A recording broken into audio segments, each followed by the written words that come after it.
Bienvenidos a un nuevo episodio de La Mejor Apuesta Sos Vos. Hoy vamos a estar hablando de la perspectiva educativa y tenemos 3 grandes invitadas, Hernán. Vamos a darle la bienvenida a este espacio. Cintia Suárez, docente a nivel secundario del Instituto de Racing, una gran comprometida y preocupada por la ciberludopatía en el aula, trabaja la concientización en la escuela. Pía del Castillo, directora de la Fundación Padres, es docente, psicopedagoga, tiene un gran trabajo también en esta temática y además nos introduce en el tema de la adicción a las pantallas. Y Débora, bienvenida Débora Blanca, psicóloga especialista en ludopatía, dirige el equipo Lazos en Juego y lleva más de 20 años trabajando la temática. Bueno, gracias por venir. Gracias por la invitación. Gracias por convocarnos. Gracias. Muchas gracias. Bueno, Hernán, arrancamos. ¿Qué tema? Estamos, la escuela y la ludopatía. Nosotros estamos en este ciclo charlando y profundizando sobre lo que nos pasa como padres ahora en perspectiva del aula. Vamos a empezar. Pía, arrancamos por vos. Bueno, cómo no, la Fundación Contanos Padres, vos. sí, les cuento, la Fundación Padres hace más de 20 años que trabaja en todo el país. Trabajamos en conjunto con las escuelas, fundamentalmente con las familias, trabajamos con los padres y las madres, pero también trabajamos con los chicos. Y yo creo que esto de la ludopatía y las tecnoadicciones no se pueden separar del uso de la pantalla. La pantalla ha irrumpido en nuestras vidas de una manera muy particular. La pandemia lo agudizó porque la única manera que teníamos de comunicarnos y de encontrarnos con el otro era a través de la pantalla. La única manera que teníamos de ir a la escuela era a través de la pantalla. Entonces esto se metió dentro de las familias de una manera que los padres nos faltaron herramientas para manejarlo, porque cuando la única manera de comunicarse era la pantalla, ¿cómo poner límite a eso? ¿Cómo no tener miedo a quedar afuera? Claro. Porque si no usabas la pantalla quedabas fuera del circuito social. Entonces nos agarró de alguna manera desprevenidos, si bien esto ya venía pasando, pero fue como una gran revolución la pandemia. Y Pía, en clave de eso, del uso de la pantalla y la adicción que puede generar el consumo o de un videojuego o de YouTube o de mirar shorts o infinitamente series de Netflix. ¿Qué pasa con el juego? Porque es como nosotros decimos, bueno, la adicción a la pantalla es un problema, el uso de la tecnología es un problema, pero hay un veneno nuevo que es el de la apuesta, que trae como un aditamento más a esto de ver compulsivamente algo. ¿Cómo apareció esto en la fundación o qué recorrido tienen ustedes? Es cierto esto, pero insisto que no lo podemos separar del uso de las pantallas. ¿Por qué? Hablábamos fuera del aire de la trayectoria que está llevando el uso de las pantallas, que es bastante similar a la trayectoria que hizo el tabaco y la trayectoria que hizo el alcohol. Y está demostrado en el mundo que el consumo precoz nos lleva a una posible adicción. O sea, cuanto más precoz es el inicio en el uso de... Se demostró con el tabaco, se demostró con el alcohol, ahora se está demostrando con las pantallas.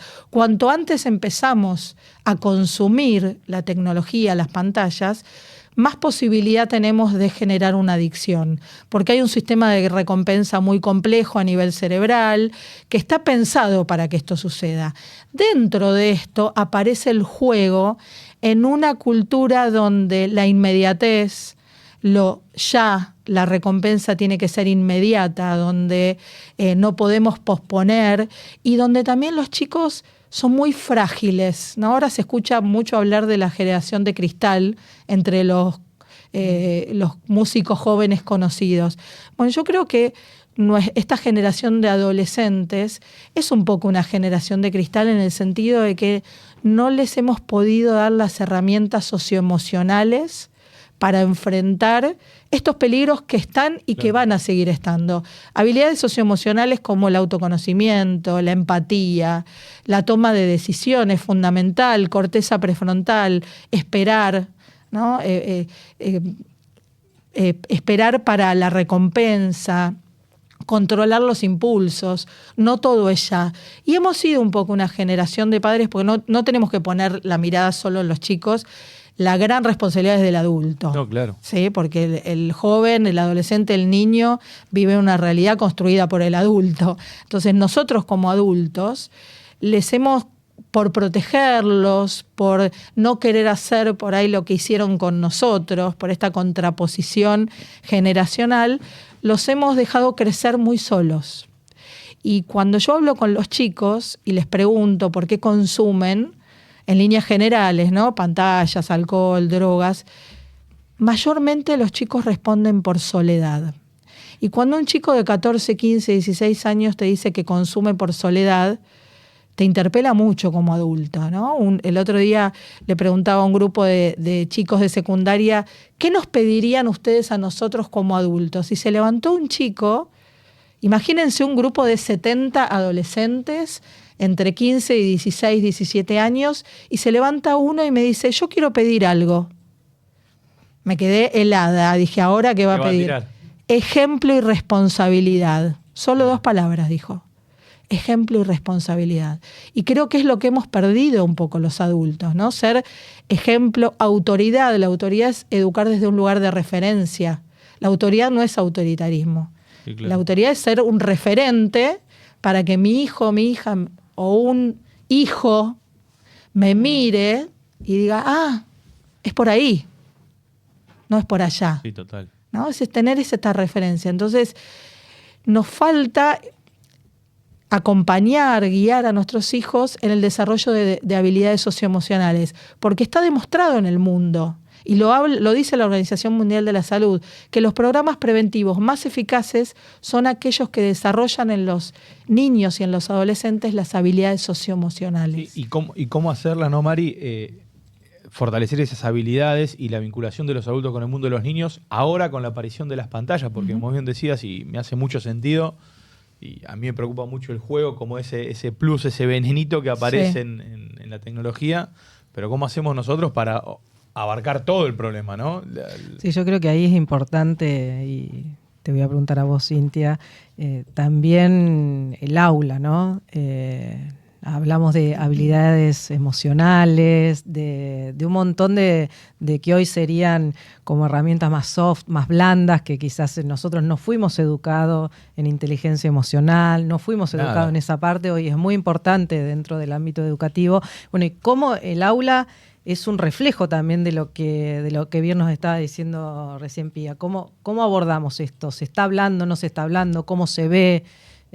Absolutamente. Retomo, ¿sí?, algo que dijo Pía sobre un poco el corrimiento de los adultos a la hora de poner ciertos límites o ciertas reglas a la hora de usar las pantallas, de usar los dispositivos. Y la pandemia también nos llevó a nosotros como docentes a encontrarnos con pocas herramientas a la hora de construir, bueno, vamos a utilizar los dispositivos porque los necesitamos, pero también tenemos que tener ciertas normas. Cuando nos volvimos a encontrar en la escuela, nos encontramos atravesados por el uso de las pantallas porque lo seguimos utilizando y de repente, claro, era una situación donde lo requeríamos como docentes, pero a su vez también lo queríamos limitar y entonces le generábamos una contradicción. Al adolescente hay que darle pautas claras, donde vos empezaste como a dudar o a decir sí, pero no, listo. Encontraron el hueco por el cual meterse y hacer un poco lo que quieren, que tiene que ver con la naturaleza de su edad y que es saludable que lo hagan,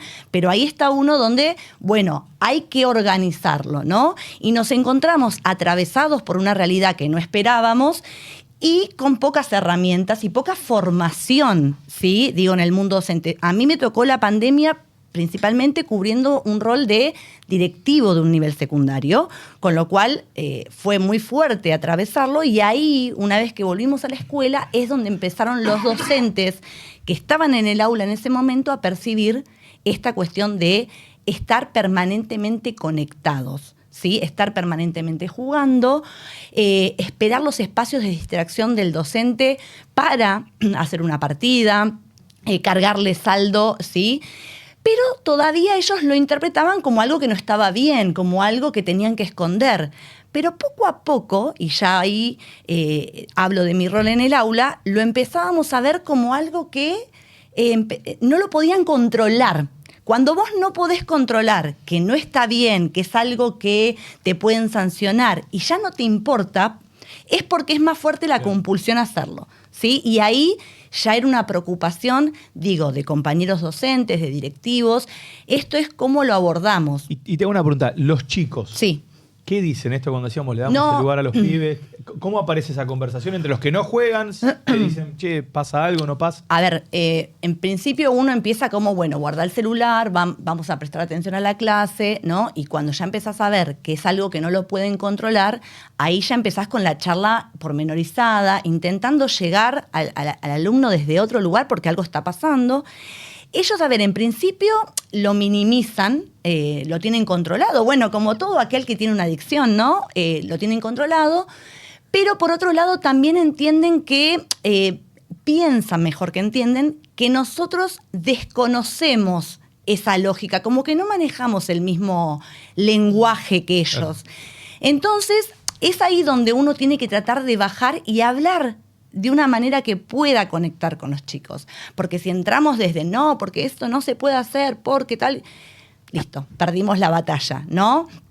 Hay en general un descreimiento de lo que propone la autoridad por parte de los chicos, ¿no? Digo, la autoridad política, educativa, familiar, el horizonte que nosotros le ofrecemos, para ellos no es atractivo. Bueno, Pía decía ejemplo, ¿no? Ejemplaridad. El ejemplo. Entonces, ahí es donde empezamos a perder un poco la lucha, cuando no podemos conectar con aquellos que para ellos es atractivo. Digo, no ofrecerle lo que ellos quieren, pero sí entender por qué quieren esto de la inmediatez, por qué el beneficio para ellos está solo en el beneficio económico, en aquello que me permite consumir, en aquello que me permite mostrar a los otros a través de las redes sociales. Yo tengo charlas muy profundas con mis alumnos sobre la formación. Ellos saben que yo fui mamá joven, que estudié en la universidad, que vivo en el conurbano bonaerense, que hice un montón de esfuerzos para formarme. Y cuando hablamos siempre me dicen, pero profe, ¿por qué hiciste todo eso? ¿Con qué necesidad? ¿Para qué? ¿Para qué? ¿Para estar acá lidiando con nosotros? Claro. Por un sueldo docente que saben que es un sueldo muy bajo, ¿no? Y entonces uno intenta transmitirle lo que tiene que ver con la convicción, lo que tiene que ver con la pasión, lo que tiene que ver con la formación. Y claro, ahí estamos a un abismo. Un abismo. Se me viene a la cabeza algo por ahí un poquito tangencial de la conversación, pero esto porque vos, Cintia, no le decís, no, está bien todo lo que me pasa, porque cuando vos decís conurbano, esfuerzo, bajo salario, dificultad para llegar, uno no cree en la conformidad de lo que está sucediendo. Uno cree que eso hay que cambiarlo y hay que mejorarlo. Sin embargo, los pibes te dicen, no, vamos, cada uno sálvese como puedas, y rápido, de manera individual. Entonces, ahí hay algo como un trasfondo que, bueno, no sé si viene a cuento. Pero... Sí, capaz que ahí, Débora, nos podés ahondar un poquito más, que incluso a mí una de las cosas que me preocupa, que cuando uno habla de este tipo de adicciones, que una cosa era la ludopatía en el sentido tradicional, siempre decimos, bueno, ir a jugar, que forma parte de una idea de esparcimiento, bueno, se iba de vacaciones a tal lado, y bueno, y de paso los adultos iban al casino, no sé cuánto, después nos pasamos a las mujeres, la mayoría, las tragamonedas, que fue, si querés, lo más inmediato, y ahora la ciberludopatía con un nivel de adicción mucho más corto. Entonces, bueno, ¿cómo eso nos termina de impactar y cómo sale a la luz? ¿Cómo lo trabajamos? Bueno, yo hace 20 años que me especializo en ludopatía, tengo libros publicados con autores argentinos, españoles, italianos. Cuando por primera vez presenté en España un trabajo, en el 2016, yo iba a hablar de las mujeres que estaban toda la noche en las máquinas tragamonedas, que era lo que veíamos especialmente en nuestros consultorios. Digo, los especialistas en ludopatía de nuestro país trabajábamos con esa población, con los pacientes, con sus familias. Y mis colegas españoles estaban hablando de esto de lo que estamos hablando ahora. Yo no entendía muy bien qué era esa preocupación por cómo los chicos menores estaban apostando. Si no pueden apostar por ley con menos de 18, ¿dónde apuestan?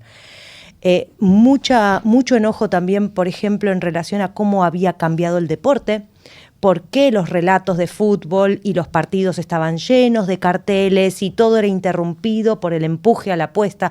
Digo, mis colegas me contaban esto y yo decía, ¿qué? 2016, sí, esto.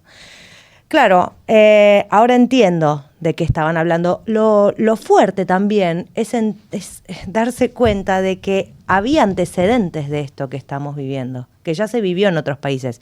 Se vivió en España, se vivió en Inglaterra, se vivió en Francia, en Italia. Es decir, había antecedentes de que con la legalización del juego online, en nuestro país se legalizó en el 2020. Claro. Sí. Con el Mundial de Fútbol termina de explotar especialmente lo referido a las apuestas deportivas, que es sobre lo que más publicidades hay. Claro. Entonces, cambia, por supuesto, desde ya lo que estaban diciendo las compañeras en relación a cambios de paradigmas. En las últimas décadas cambiaron los paradigmas muy fuertemente. Entonces, hoy ser padre o ser madre no es igual que hace 20 o 30 años atrás. Ser docente no es lo mismo. Ser médico, ¿no? Llega el paciente ya con el diagnóstico que vio en Internet. Es decir, Internet trajo aparejado muchos beneficios, pero también mucha cuestión de simetría y de horizontalidad que para algunas cuestiones trae ciertas complejidades. Sí, desafía a la autoridad, ¿no? A la autoridad del padre, clínica, del docente. Exactamente, todo el tiempo. Entonces hay como una necesidad, parece, de argumentar que puede ser infinito, ¿eh? Porque entonces en relación a las apuestas y a la ludopatía, a ver, para mí era inaudito estar trabajando con un chico de 16 años con deudas de juego. O sea, yo trabajaba con gente grande que llegaba. A ver, cuando, como vos comentabas, cuando en nuestro país había algunos pocos casinos y había que viajar, había menos ludópatas. Cuando nuestro país se llenó de casinos y bingos y apareció el bingo a la vuelta de casa, y sobre todo porque apareció el juego electrónico y la máquina tragamonedas, ahí no solo aumentó mucho la cantidad de ludópatas, y cuando hablamos de ludopatía hablamos del padecimiento del ludópata, pero de una familia, que también estamos hablando de adicción, sino que además se equiparó la cifra de hombres y mujeres, porque hasta ese momento el juego era una actividad más privativa de los hombres. Con la máquina tragamonedas se le abre la puerta a las mujeres y a todas distintas poblaciones, por ejemplo, los viejos. Los viejos, que tampoco tienen lugar, ¿no? En nuestro sistema, encontraron un lugar en la sala de bingos. Sí, es cierto. Sí, porque se fueron Se cerrando vestían, iban, otras. comían, se pasaban. Socializás, exactamente. Entonces, si ya cuando el país se llenó de bingos y casinos, y vos tenés que vestirte, ver de dónde sacás el dinero, más o menos en plantearla, para ir, imagínate tener el casino en la mano, donde tenés la posibilidad de apostar y la billetera virtual. Es decir, está todo ahí. Y Débora, déjame preguntarte algo concreto. En la incorporación de la tecnología, de la apuesta online, ¿aumentaron las consultas no solo en niños, sino en adultos? ¿Vos tenés ahí una incidencia de decir, mira, la verdad que se multiplicó en tanto lo que yo atiendo a través, no solo niños? Mira, lo que está llegando especialmente son chicos. Bien. Los más grandes empezaron a combinar. Hay una población que solo va a jugar presencialmente, que quizás son los más grandes, porque necesitan necesitan irse de la casa. Necesitan salirse de su situación. Pero después empiezan a combinar y los pibes empiezan a jugar desde la pantalla. Para nosotros fue todo una lucha que sacaran los cajeros automáticos de los casinos y los bingos, porque era una locura lo que pasaba cuando la persona perdía todo, reventaba. Iba al cajero, ¿no? Imagínate, o sea, los pibes tienen la billetera virtual, ¿sí? Pero además el 80% juega en sitios ilegales. Es decir, porque si uno dice que para apostar hay que tener 18 años o más, ¿cómo hace un pibe de 15, de 13, de 14 para apostar? ¿Dónde entra?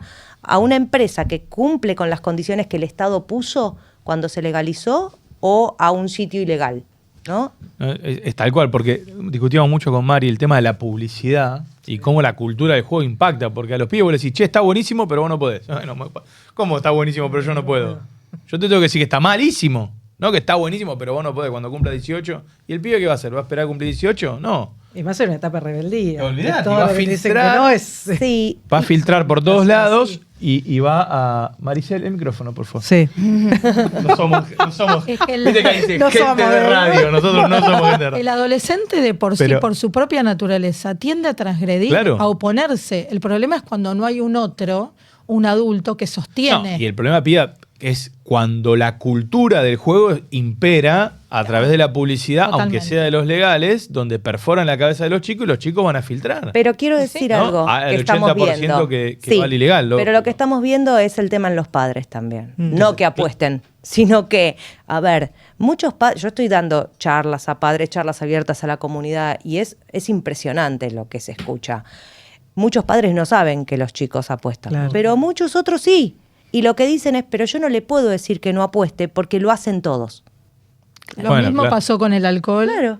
Exactamente Para no lo quedarse mismo. afuera. Lo hacen todos Claro. porque no puedo dejar Vamos a ir mi con hijo el afuera. debate, pero antes ¿Qué vamos a hacer? vamos a ver, les pedimos compartir un momentito con nosotros con unos videos con testimonios Dale. extraídos de un informe especial hecho por Todo Noticias sobre apuestas online y los riesgos de esta adicción, y seguimos este debate nutrido. Parece bien, ¿viste? Sos de televisión, no de radio, sos de televisión. Soy de televisión. Estaba ¿Quién diría? evaluar hacer apuestas online y a apostar resultados, primero con la primera, luego con la segunda, luego con la quinta liga amateur de Hungría, donde ya no tenía ningún tipo de objetividad, si bien nunca la tuve en lo que es juego, lo único que buscaba mi cabeza era el hecho de encontrar la apuesta. A buscar plata debajo de mi cama. Yo tenía dos cajitas, una cajita en donde guardaba la plata para los gastos de la semana y otra cajita donde guardaba dólares que había estado juntando desde hace unos 5 o 6 años, puchito por puchito. Y había una notita al lado de la computadora. Había un pedazo de papel en realidad. Lo abrí por curiosear y era una nota de suicidio. Y ahí él se disculpaba y me decía que había tomado la decisión de quitarse la vida porque le daba mucha culpa haberme robado todos los ahorros que tenía y porque era ludópata. Despertaba y lo primero que veía no era mi cara con lagañas o con sueño o sin ganas de ir a la escuela, sino era la pantalla del celular para ver cómo salió la apuesta. Y así, toda la mañana, en lugar de estar en matemáticas o en lengua, estaba haciendo un análisis de los partidos de la tarde, o de qué apuestas puedo hacer, o de qué manera puedo jugar para conseguir una rentabilidad a perpetuidad, y era insostenible. Bueno, testimonio crudo, ¿no? Sí. En todo sentido. Bueno, ¿cómo ahí de nuevo nos interpela nuestros roles como padres? ¿Cómo por ahí no advertir, cómo no darnos cuenta cuáles son esos indicadores para llegar a tiempo, ¿no? Yo pienso, el otro día participaba de un webinar de chicos.net, que es una organización que también trabaja sobre las problemáticas, y en ese webinar se hablaba de algo muy importante, que es no pensarnos de manera singular o individual. Acá estamos luchando contra una maquinaria enorme al servicio de despertar la adicción, al servicio de pensar en qué nos va a traer para que podamos entrar en el juego, entrar en la adicción. Entonces, si nos pensamos como qué vamos a hacer cada uno, difícilmente podamos enfrentarnos. Digo, es una cuestión donde el Estado tiene que intervenir, ¿no? Donde las instituciones, digo, en Provincia de Buenos Aires se está repensando, replanteando el régimen académico del nivel secundario. Digo, bueno, es momento de pensar que todas estas cuestiones y esta falta de herramientas para abordarlas también tiene que ser parte de aquello que pensamos en la escuela. Porque así como muchas veces discutimos como docentes y como pedagogos que la escuela no está pudiendo dar respuesta a la sociedad actual y por eso los chicos muchas veces se sienten perdidos dentro de la institución o sin ánimo dentro de la institución, bueno, digo, es porque todas estas cuestiones hay que tenerlas en cuenta, que no se puede abordar una familia en particular, un docente en particular en el aula. Tenemos que tener herramientas sólidas para trabajar y respaldo a nuestra tarea, ¿sí? ¿Por qué?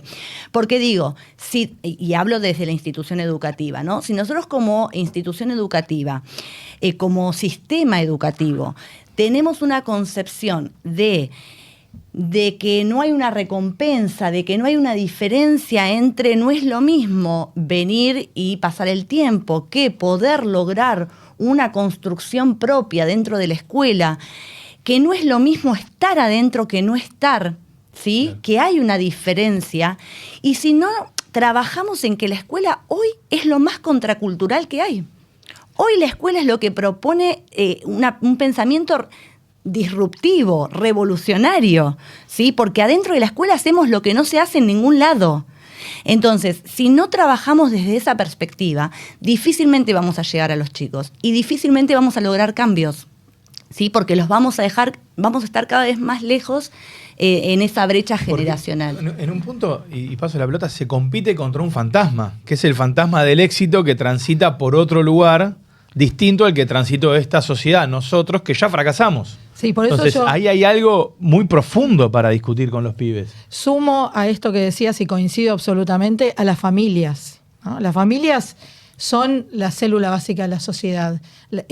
A partir de la familia que se construye y se teje el tejido social que hoy está roto. El gran problema, creo, en el fondo es que tenemos un tejido social roto, donde la escuela ha perdido su lugar, donde la familia ha perdido su lugar, donde la autoridad ha perdido su lugar. Y es a partir de la familia que se reconstruye ese tejido social que nos sostiene a todos. Por eso no es un acto individual, es un acto comunitario, es un acto social. Si yo no converso con otros padres, si yo no formo parte de la comunidad educativa, porque la comunidad educativa está formada por los alumnos, los docentes y autoridades y las familias.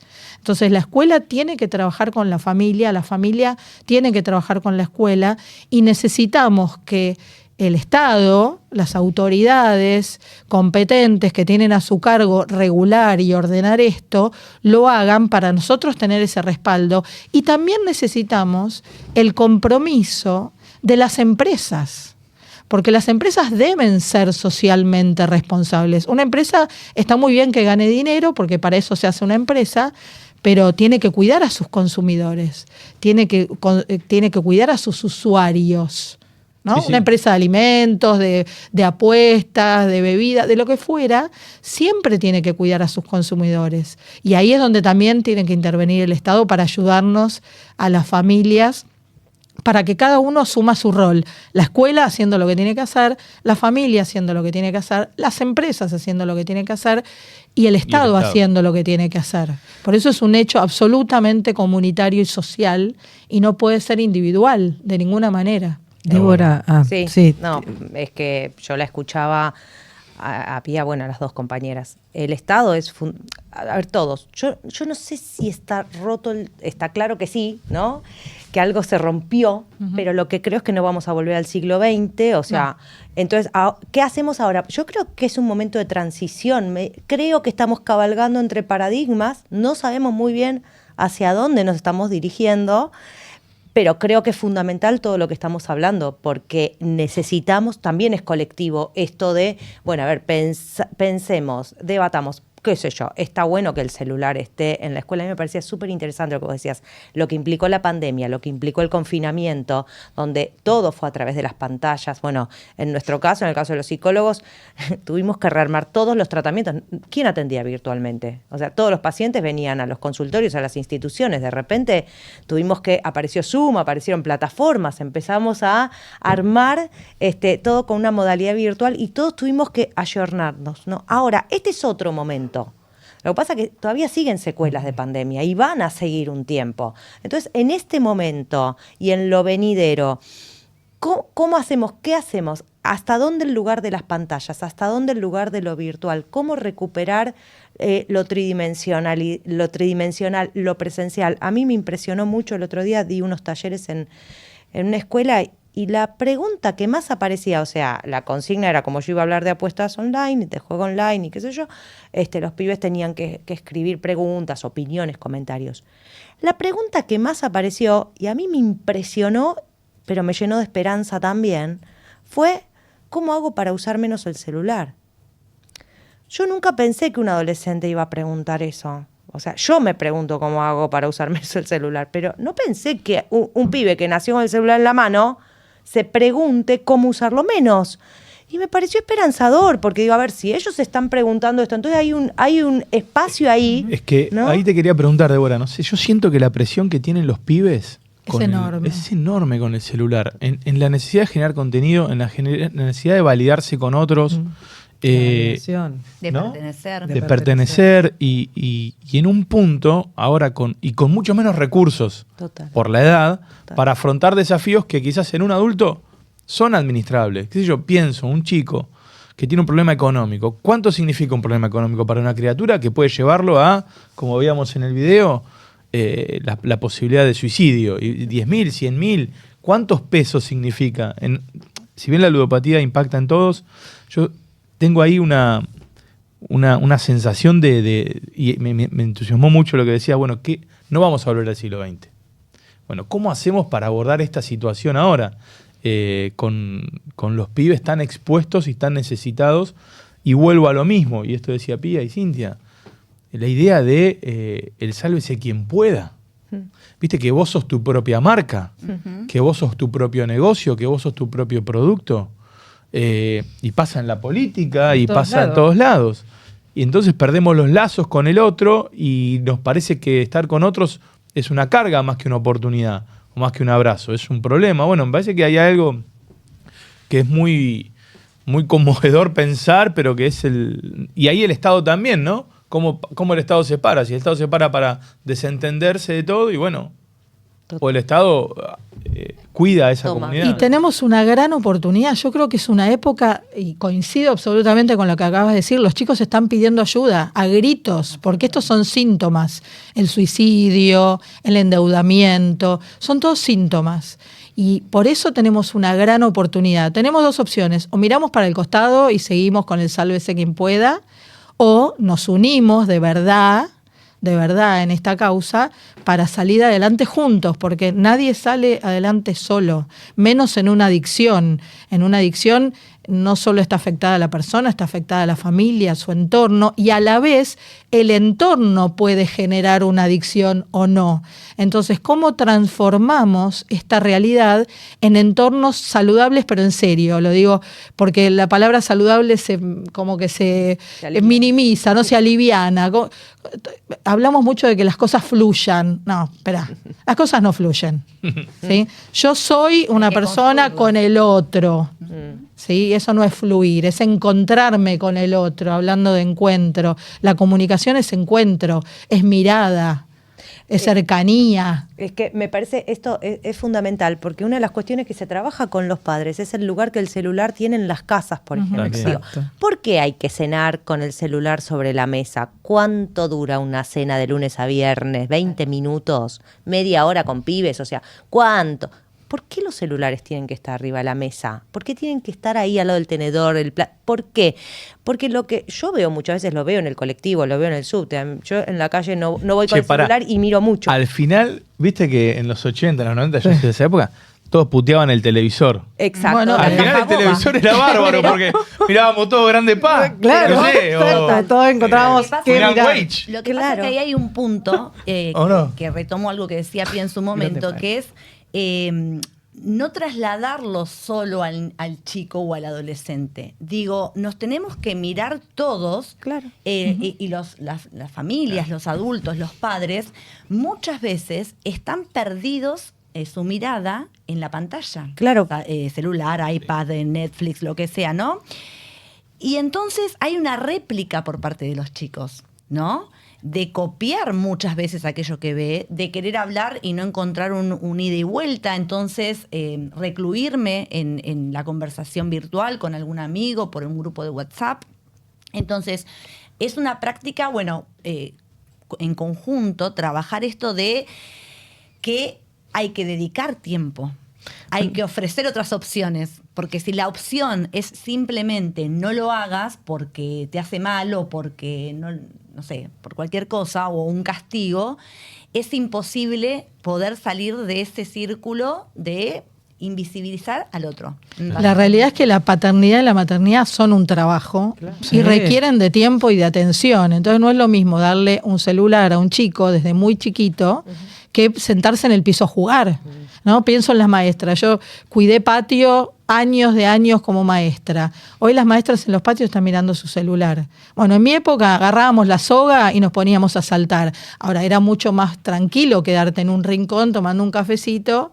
Distinto era agarrar el elástico, la soga, juegos que hacían los chicos, cambiar figuritas. En la escuela donde yo estaba como directivo y con un profesor de educación física hicimos un proyecto de poner una tabla de ping-pong, una mesa de ping-pong en el recreo, en el patio, para que los chicos puedan jugar en el recreo y se desconecten del celular, porque era salir al recreo y sentarse con el celular. Fue increíble el cambio que se generó. Un éxito. Se armaban competencias por cursos. Fue un éxito tremendo. Imagínate si los profesores fueran los que empiezan el juego, porque los chicos están mirando, los maestros. Los chicos miran todo el tiempo. Imitan. Entonces lo ideal es que el maestro sea el primero que juega al ping-pong para que los chicos miren. Prepará, agarrátela. A entrenar. Ponete la paleta. Pero fue increíble porque realmente ellos estaban esperando el momento de salir al recreo para pedirlas. Y también era como una especie de, premios, ¿no? Bueno, el curso que hizo alguna no tiene las paletas del ping-pong para el recreo. Entonces, claro, hacían lo posible para poder alcanzar eso. Y otro tema chiquitito que hicimos a raíz de lo que fue la ola de calor muy grande que tuvimos en marzo del año pasado, lo que hicimos fue tomar pequeños recreos entre las horas de clase, recreos muy chiquititos que le decíamos como un poco de recreos de refresco. Pero también hablando con la psicopedagoga del equipo de orientación escolar de la escuela, ella me hablaba de estos recreos mentales necesarios para no perder la concentración, porque cuando vos perdés la concentración es el momento que buscas algo para distraerte o para evadirte, ¿no? Entonces, hay que reformular incluso todo, porque vos 2 horas sentado un chico adentro de un aula, estático, mirando para adelante, ya no se puede sostener. Es lógico que en algún momento va a empezar a mirar otra cosa. ¿Sabés que quiero agregar algo? Ayer fui al cine, me hiciste acordar, en un horario que era toda gente grande, yo también soy grande, película para gente grande. La cantidad de veces que sonaron los celulares en el cine. Porque, estamos hablando de los chicos, pensamos, un celular adentro del cine. Si vas al cine, si no te quedas mirando Netflix en el sillón, que para eso puedes estar con el celular, interrumpir cada vez que quieras a buscarte el sándwich y lo que quieras. Si vas al cine, que es una ceremonia compartida, eso implica apagar el celular o silenciarlo. Entonces, cuando vos recién decías, los chicos estaban esperando, ¿no? Contando lo de ping pong, pensaba en estas palabras que dijo ese chico, que creo que son esas palabras que tenemos que tomar todos, nosotros que estamos trabajando en esto, que estamos escuchando, que estamos armando cosas. Ejemplo y responsabilidad. Esto que vos decías, si ven a los maestros, a los profesores, a los grandes, jugando, proponiendo jugar. Hace un tiempo una docente de secundaria me decía que hace un tiempo se jugaba al fútbol en los recreos. Se jugaba con la pelota, se jugaba como, claro, cada tanto algún pibe salía lastimado, golpeado, se prohibió jugar a la pelota. Entonces ahora están con el celular en los recreos. Y la pregunta es, ¿la pelota es más peligrosa que el celular? A mí me parece que este es un momento histórico donde tenemos que pensar un montón de cuestiones que se fueron diseñando de cierta manera, pero que los pibes nos están mostrando que algo de ese diseño no está bueno, que necesitan otra cosa y que cuando lo proponemos nosotros y nos ven a nosotros, por eso ejemplo y responsabilidad, los chicos chiquitos lo que ven es a los padres todo el tiempo con el celular. Lo de la cena sin celular arriba de la mesa, me refiero a los padres. No, por supuesto que todos, pero no es que los pibes no tienen que tener celular. Ninguno. Entonces, si los chicos ven que los padres, que no podemos estar sin el celular, más vale que después de vacaciones van a querer ir solamente a un lugar que haya wifi. Pues no se imaginan la vida yendo a una cabaña, un pueblito. No se imaginan si no hay wifi. Me parece que nosotros tenemos que tomar como esto y seguir y ir metiendo, ir machacando, porque del otro lado hay mucha necesidad de escuchar estas cosas y de cambios. Hay necesidad. Sin duda, es una gran oportunidad. Sí. Es una época de grandes oportunidades y podemos tomarlas o seguir de largo. Yo creo que por eso estamos los que estamos acá, ¿no? Que queremos tomar esta oportunidad y trabajar para que las cosas sean mejores. Yo, Cintia, Pía y Y Débora, para concluir, voy a hacer una anécdota familiar. Yo tengo un hijo chico de 8 años, aprendió a jugar a las escondidas en la pandemia con una pantalla. O sea, con un compañerito, se escondía abajo de la mesa y aparecía. Esa fue su forma de entrar en el mundo lúdico. Es deportista, ama el fútbol, qué sé yo. La pantalla forma parte, obviamente, de su cotidianeidad.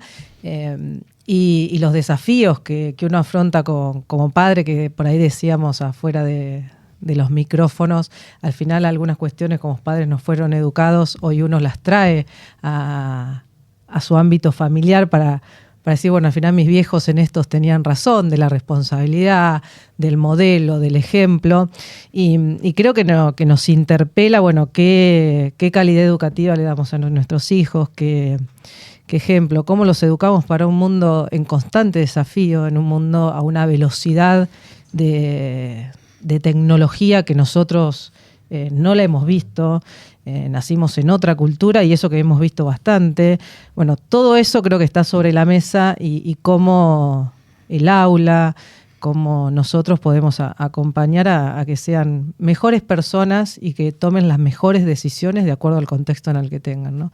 Así que bueno, gracias por este episodio. Muchas gracias por estar, de corazón, un placer haberlas escuchado, mucha info, mucha data, muchas gracias. Muchas gracias A ustedes. Gracias a ustedes. Gracias.